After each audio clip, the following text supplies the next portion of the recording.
ठीक है कि अरे अभी हमको धीरे धीरे स्क्रीन पर अपनी नजर गड़ाए रखें। देखिए और देखिए एक बड़ी खबर आ गई है जम्मू कश्मीर से। उमर अब्दुल्ला बारामूला से पीछे चल रहे हैं। ये अपने आप में बहुत बड़ी खबर है कि जम्मू कश्मीर में उमर अब्दुल्ला बारामूला से पीछे हो गए हैं। ये ऐसी सीटें हैं जो इनका परिवार जीतता रहा है और बारामूला में इस बार अब उमर अब्दुल्ला शुरुआती तौर पर पीछे चल रहे हैं। ये बड़ी खबर आ रही है। केरल में देखिए बीजेपी गठबंधन के लिए एक सीट दिख रही है, उस केरल में जहां बीजेपी का सुपड़ा साफ होता था। ओडिशा में बीजेडी 4 बीजेपी 4।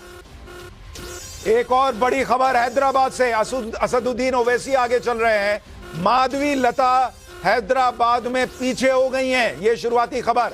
और ये बड़ी खबर छिंदवाड़ा से नकुलनाथ पीछे हो गए और ये बोलते बोलते एनडीए 150 के पार चला गया है। 229 सीटों के रुझान आ चुके हैं और एनडीए 151, इंडिया अलायंस 68 और अन्य 10 पर दिख रहे हैं। मुझे ये बताइए, धनंजय गिरी बीजेपी के प्रवक्ता हमारे साथ जुड़ रहे हैं। धनंजय जी, शुरुआती रुझान में एनडीए को बढ़त दिख रही है, लेकिन अभी ईवीएम की काउंटिंग शुरू नहीं हुई है। अभी तक के रुझानों से आपको क्या उम्मीद है? 400 पार लग रहा है? देखिए, सर झुकाना पड़ता है जनता के कदमों में। सियासत में भी हाथ सरदारी नहीं आती। हमने जो 400 पार का दावा किया था वो जनता के कदमों में सर झुकाकर किया गया था। अपने किए गए कार्यों के जनता के साथ स्नेह के और भारत की जनता और भारतीय जनता को मिल रहा है, भारतीय जनता पार्टी को भारत की जनता का जो आशीर्वाद मिल रहा है उसके बदौलत हमने कहा था। जमहूरियत है, लोकतंत्र है। हमने किसी को मना तो नहीं किया था कहने का कि आप 500 पार कह दीजिए, लेकिन 40 पार कहने का भी किसी में साहस नहीं था। क्यों? क्योंकि जन आकांक्षा, जन अपेक्षा, जन भावनाओं के अनुरूप काम करने वाले नरेंद्र मोदी एक ठीक है सर, मैं आ रहा हूं। दो तीन बड़ी खबरें आ गई हैं। सिवान से शाहबुद्दीन की पत्नी पीछे चल रही हैं, ये बड़ी खबर आ रही है।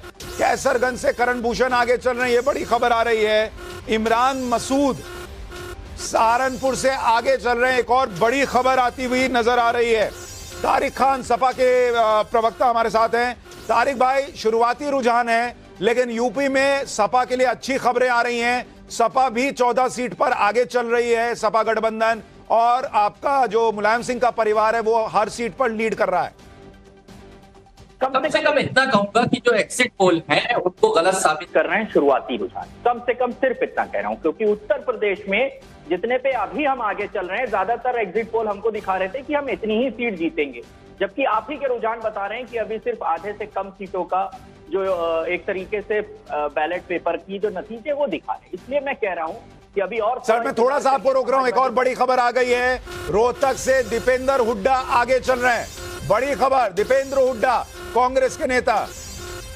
और बड़ी खबर, कुरुक्षेत्र से नवीन जिंदल बीजेपी के उम्मीदवार पीछे चल रहे हैं, ये बड़ी खबर आती हुई। कुरुक्षेत्र से नवीन जिंदल पीछे, रोहतक से दीपेंद्र हुड्डा आगे चल रहे हैं, ये बड़ी खबर आती हुई। फरीदाबाद से कृष्णपाल गुर्जर आगे चल रहे हैं, ये एक और बड़ी खबर आती हुई।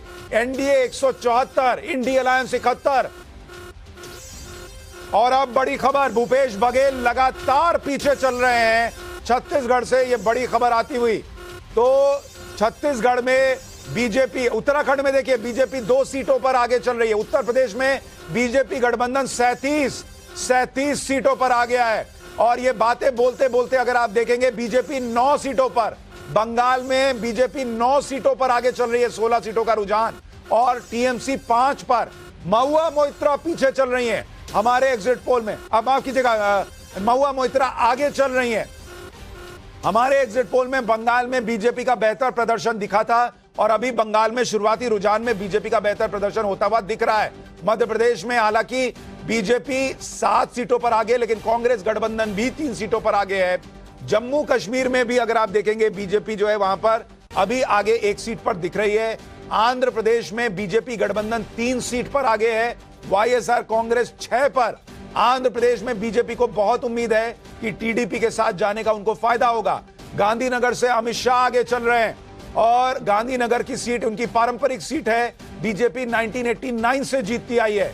एनडीए 181 सीटों पर आगे हो चुकी है और शुरुआती रुझान में सारी बड़ी सीटों पर अगर आप देखेंगे तो बड़े नाम आगे चलते हुए दिख रहे हैं। राहुल गांधी दोनों सीटों पर आगे। गुजरात में बीजेपी 24 सीट पर आगे चल रही है, यानी 26 में से 24 सीटों पर गुजरात में बीजेपी आगे।